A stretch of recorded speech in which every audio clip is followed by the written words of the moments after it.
Welcome to the Human Capital Innovations Podcast. We're your source for personal, professional, and organizational growth and development, where we share original research, explore industry trends, and interview executives and thought leaders from across the globe. We hope you join us often for practitioner-oriented content around all things related to leadership, HR, talent management, organizational development, and change management. Maximize your personal and organizational potential with Human Capital Innovations Podcast.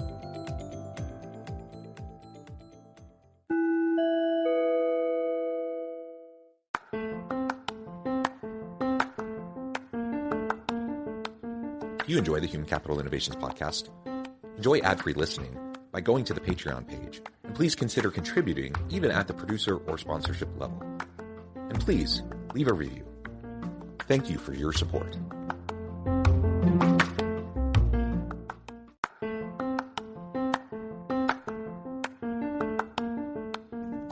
Welcome to the Human Capital Innovations Podcast. In this HCI podcast episode, I talk with Steve Hoffman about the secret model for exponential growth, building innovation teams.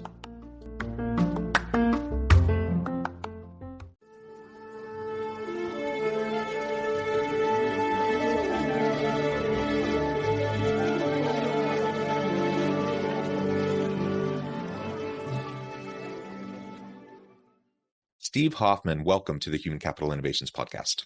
John, it's fantastic to be here. It is great to be with you. You're joining us from the Bay Area in California. I'm south of Salt Lake City in Utah. And today we're going to be talking about innovation. We're going to be talking about the secret model for exponential growth and focusing on building ecosystems rather than products. And we're going to be doing that from an innovation team kind of perspective and framing. As we get started, I wanted to share Steve's bio with everybody. Steve Hoffman, or Captain Hoff, is the chairman and CEO of Founderspace, a global innovation hub for entrepreneurs, corporations, and investors with over 50 partners in 22 countries. He is also a venture investor, founder of 3 venture-backed and 2 bootstrap startups, and author of several award-winning books. These include Make Elephants Fly, Surviving a Startup, and The 5 Forces. And I could go on and on and on with your bio and your background, but I'm going to pause there, give you a chance now to share anything else about yourself, and then we'll launch on into the conversation. Sure, John. I work with startups all over the world. So I see the teams, how they run, how they operate. I work with hundreds of startups.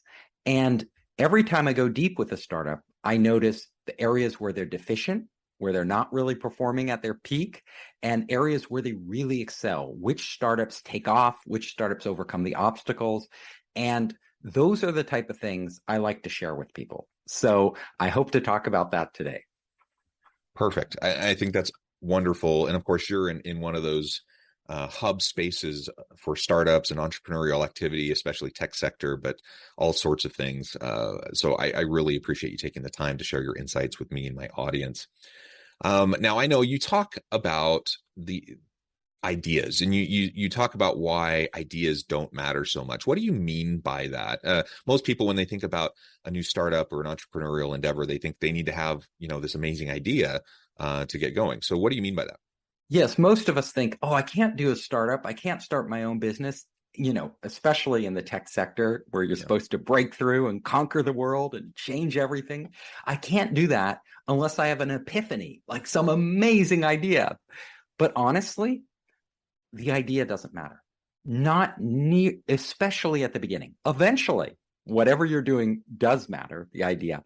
But at the beginning, I will tell you what matters. And this is what I tell entrepreneurs or anybody. If you're in a large corporation and you want to reinvent your business, innovate, start a new business idea, don't focus on the idea itself.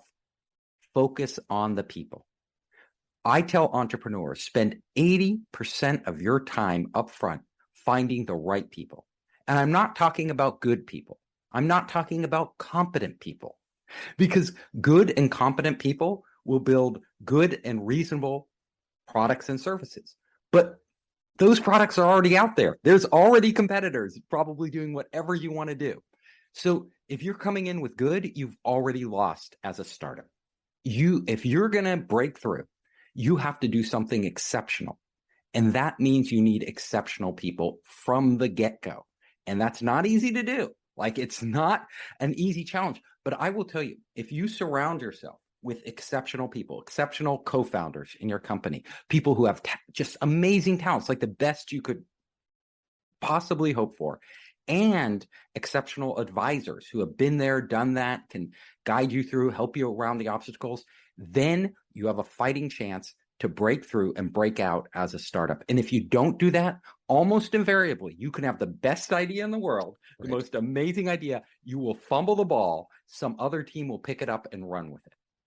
Yeah, that's a really, really great point. Now, it's great if you have that epiphany. It's great if you have that earth-shattering, mind-bending idea, that entirely new way of looking at a problem and with a creative solution. But that alone won't actually get you to the finish line. Like, implementation is so hard, and starting a business, running a business is all about the people. And so that's honestly where so many founders get caught up. I see it all the time here. We're not a Silicon Valley kind of location, but here in the tech corridor in Salt Lake City, which has been dubbed Silicon Slopes, we're also a hotbed for entrepreneurial activity and tech activity, and a lot of big firms have started here, and unicorns and such. We have that kind of an ecosystem here as well, and you see the same problems happen again and again and again, and it's because people have a good idea, or they think they have a good idea, but they don't invest that 80% or even 50% or even 25% into the people. You pick who's around you. Oh, I know this person. I'm going to bring them on the team. I feel comfortable around them. I've worked with them before. That's not the way to go about it. I mean, if they're exceptional, do that. Get them. Sure. People who are exceptional and you can work with, great. But if they're just, competent, it's not going to get you there.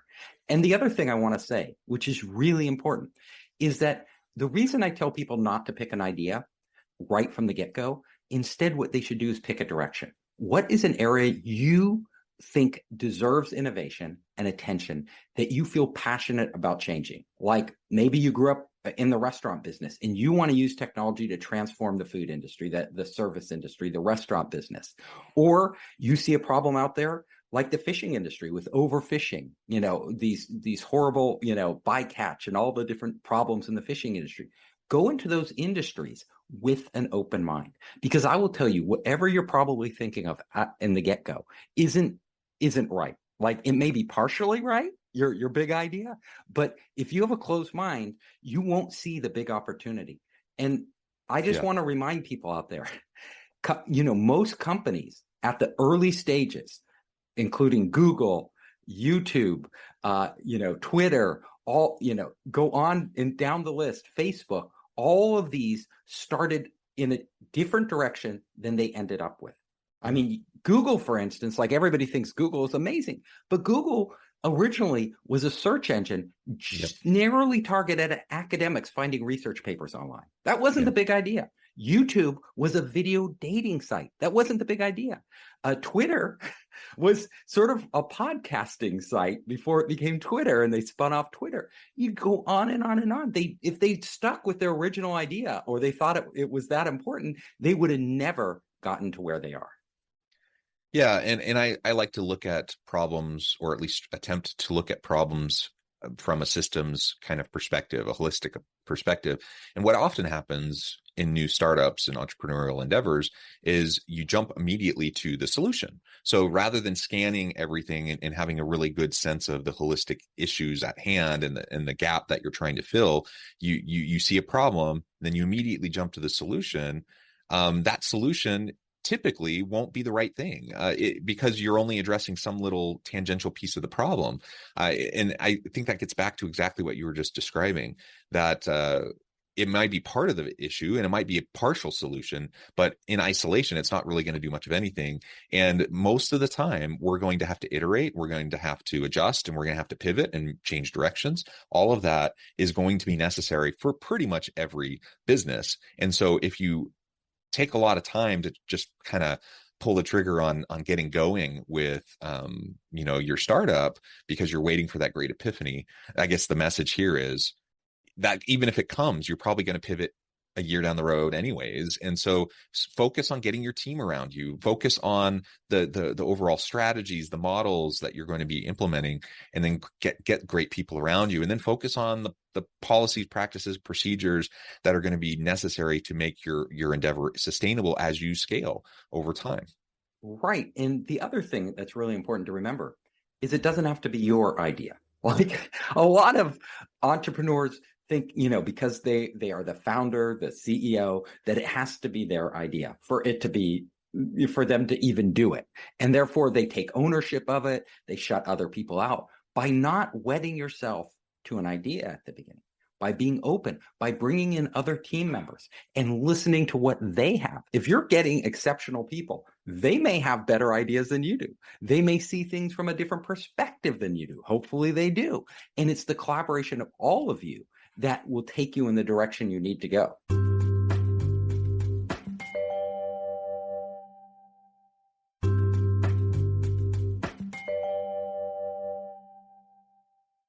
Do not make the mistake of owning the idea.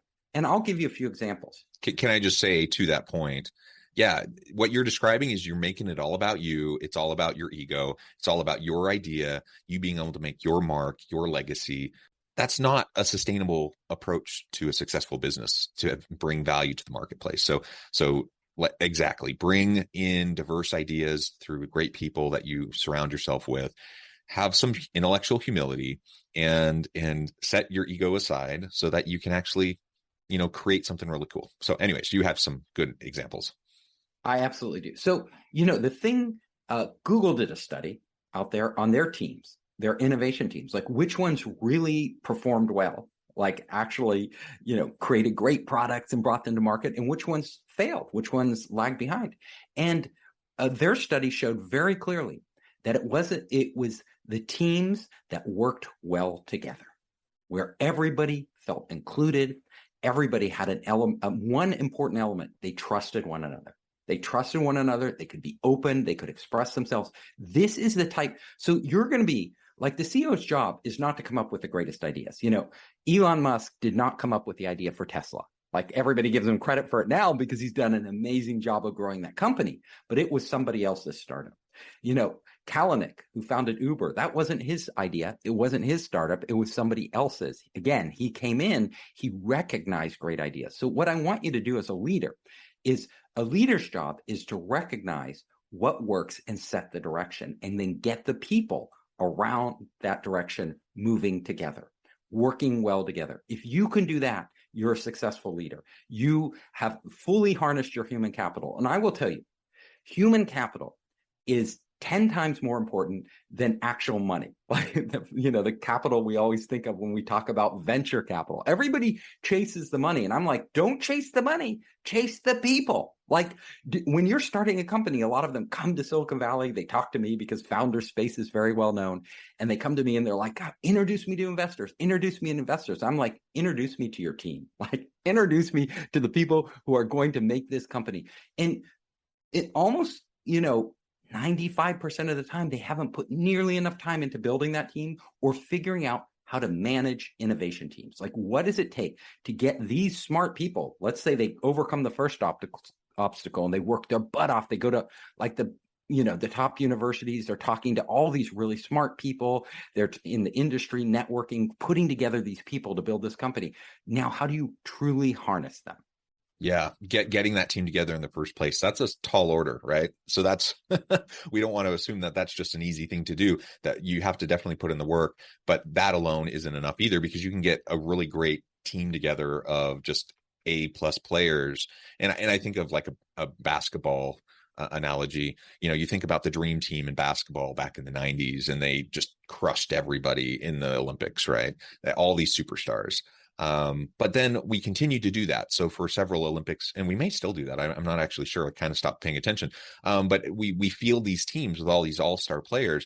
And then it was somewhere, maybe 2004 Olympics or somewhere around there, we had an all-star team of just the best players from the NBA, and they lost. I think they got the bronze medal instead of the gold medal, and everyone was shocked. And the reason is because you had all these individual players that didn't know how to work together. They were all great, but collectively as a team, you couldn't maximize the potential of the team, right? And so just getting the good people together isn't enough. That's hard to do, but that's not enough. Then you have to figure out how to collaborate effectively and to create that psychologically safe environment where people can share their ideas, where innovation can really occur. Again, another tall order to really get that right. Yeah, so I have some rules around managing innovation teams because it's really, really important. So I write about this in my book, Make Elephants Fly. Like, how do you get innovation teams and really get them working? So one thing you pointed out aptly is that getting all superstars isn't enough. A lot of superstars have big egos. They're always worried about somebody else stealing their credit and stuff. When you select people, you need people who aren't passionate about the credit they get. They are passionate about what they do. So this is a really important criteria when building an innovation team, getting the right mixture of people. When I look out there, like, how do you know if somebody's great? Well, I'll tell you, you know if somebody's great because when you talk to them, they love what they're doing. And they love it. So if they're an engineer, they're out there and they're always downloading the latest SDK from Node.js or MongoDB or whatever, new technologies coming into the marketplace. They're playing with it. They're actually showing you it with glee. They're like, even though you don't understand a thing, they are attending like all the meetup groups for engineers. And that's a great way to meet great engineers. Go to these meetup groups on the latest tech and you'll be surrounded by engineers who are passionate about what they do. They're on forums talking about it. Their home is all wired up and they're always doing different experiments. Same with a marketing person. Like if you're going to get that amazing marketing person, they are on the latest social networks, the emerging ones, the ones that aren't on people's radar yet. They're trying them out. They're trying out all these new marketing tools. They're always reading the latest books on marketing and talking about new ideas and things they could try. Those are the type of people who are natural innovators.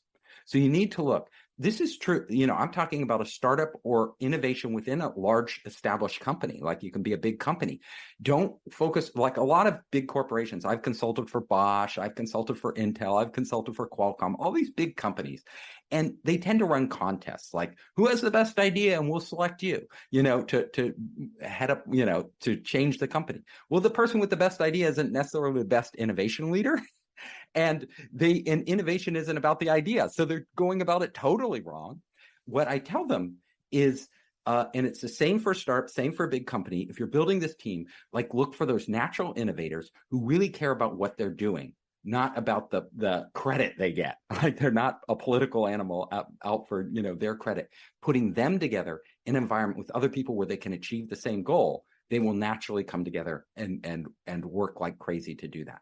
That is the first basic step. I love it. And again, it comes back to the ego issue, which is such a challenge with startups and with founders.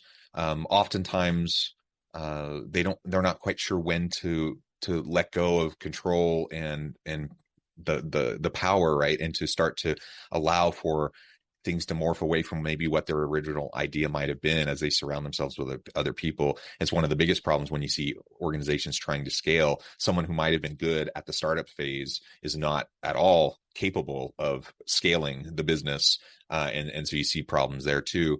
And so absolutely everything you were just describing in terms of just getting beyond the ego, having that team together, and then just getting people who are passionate, who are going to work their butts off towards, this whole, not the specific idea, but like the whole range of possibilities within this path that they're pursuing. Someone who's willing to experiment, someone who's willing to play and try things and see what happens and what's working and iterate rapidly. All of that isn't just about who's the smartest person in the room. It's a set of mindsets. Actually, it's different, multiple mindsets, and then people aren't getting stuck on the credit. They're not getting stuck on the politics. They're just focusing on creating something awesome, and they're excited by it.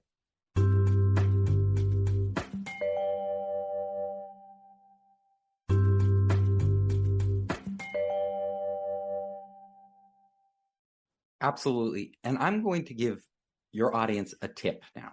And it's something I want every one of your audience members to try, this coming week. Try it.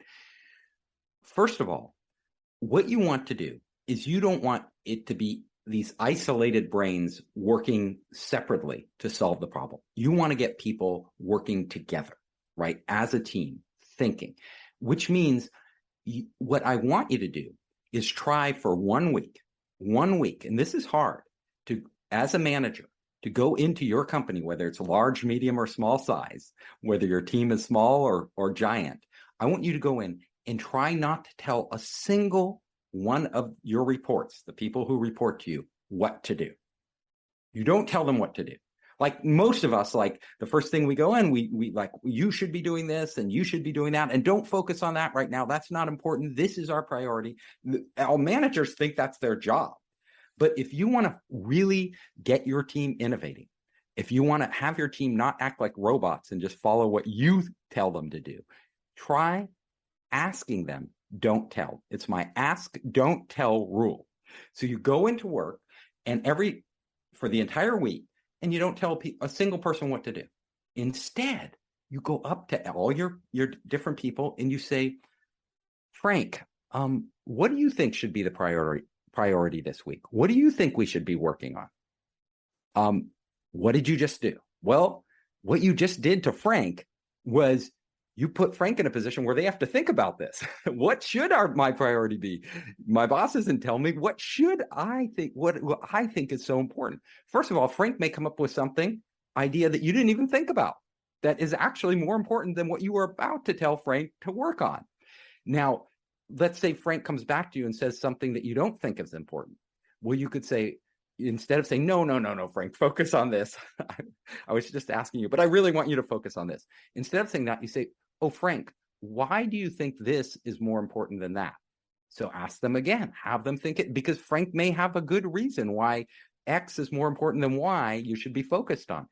Having that type of conversation. Frank, how do you think we could speed things up? How do you think we could get to that result faster? Whoa, instead of telling Frank, I want you to move up the deadline, then they feel like, wow, my boss is pressuring me to move up the deadline. My boss doesn't even understand how much work this is. You're asking Frank, how do you think they can do it? And then Frank is buy-in, and then Frank has to think about, is there a way to move this up? If you're producing an event or something, and you've produced 100 events before, and you know exactly how to produce a great event, instead of doing it, go up to your employees. Sally, we're going to be doing an event. What do you think we could do to make this an event exceptional? What do you think we can do to make our clients, when they come to this event, talk about it to everybody? Boom. All of a sudden, Sally owns the event. You aren't saying, Sally, go produce the event, get X, Y, and Z done. We need it by Thursday, blah, blah, blah. These are the topics. You're asking her. And then this unleashes all the creative, innovative brains in your company and gets them working. And there are problems in your company. Sometimes people aren't communicating, so you say, Marianne, is there a way where you can work, you can talk to Sally and get the communication going better? Do you think there's a way for us to better communicate? Whatever problems you have in your office, you can ask them as questions, and it's a great way to solve those problems. And it's just a more empowering approach, right? People take ownership over their work. They're not waiting around for you to rubber stamp everything, which when that kind of form, even if it's not your intention to micromanage, when that becomes the culture of your team, where they're kind of waiting around for you, and then they know that they're going to say something to you, and then you're just going to kind of come back at them and push back to the point where they're going to have to redo stuff anyways. Guess what? When that happens, most people start to kind of do the minimum before ever taking it to you in the first place, because they just know you're going to have them revise stuff, and you're not going to get their best work, right? So just empowering people by asking questions, that is such a genius thing to focus on. But it's a bit counterintuitive. It's certainly not consistent with kind of the mindset and the norms that a lot of people think are attached to leadership.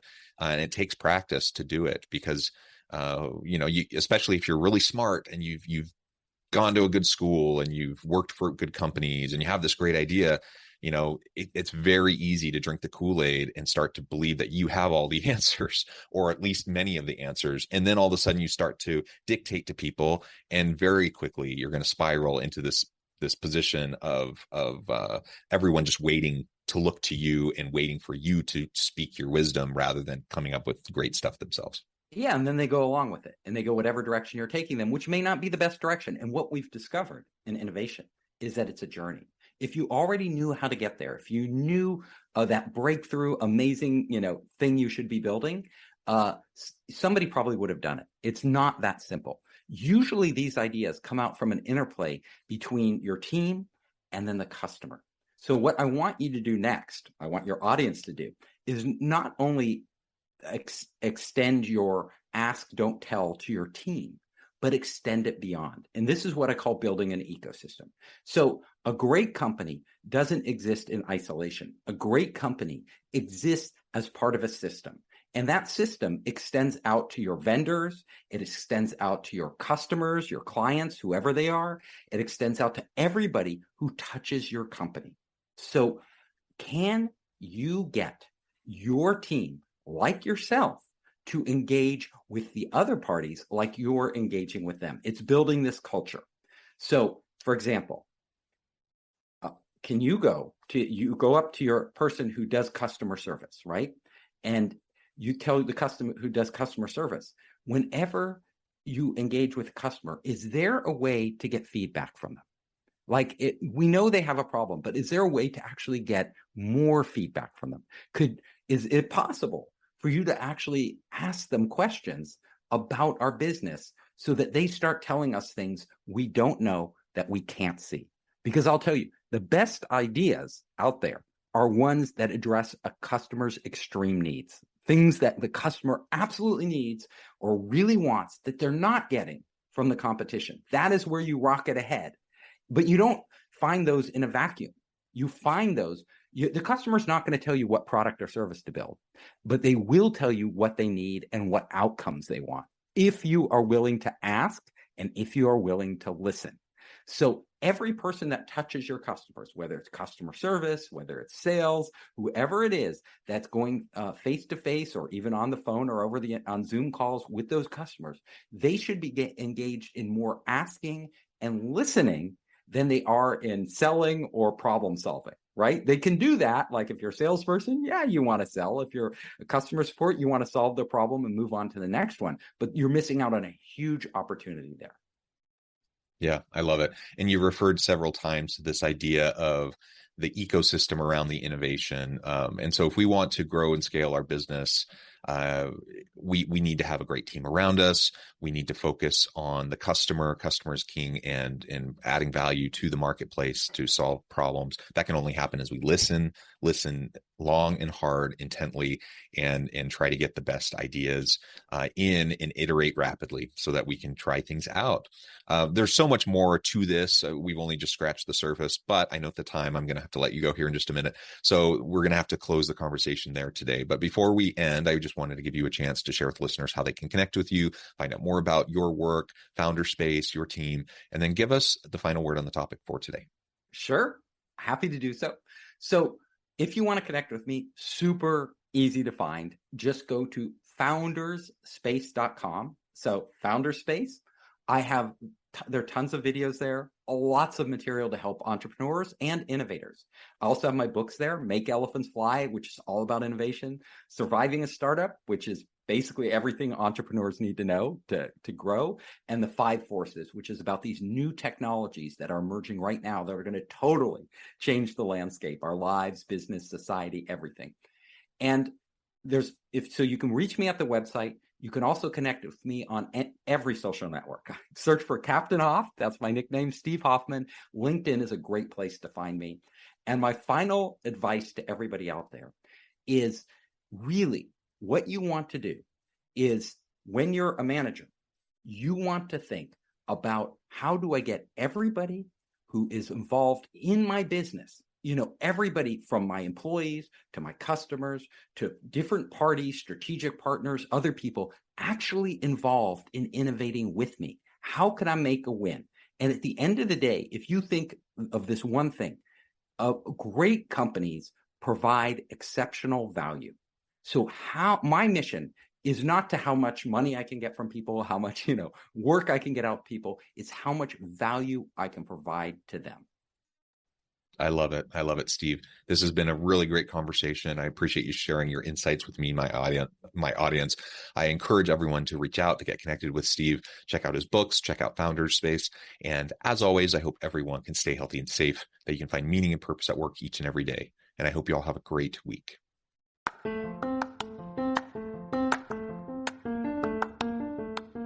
Do you enjoy the Human Capital Innovations podcast?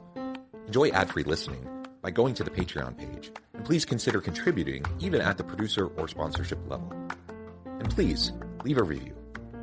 Thank you for your support.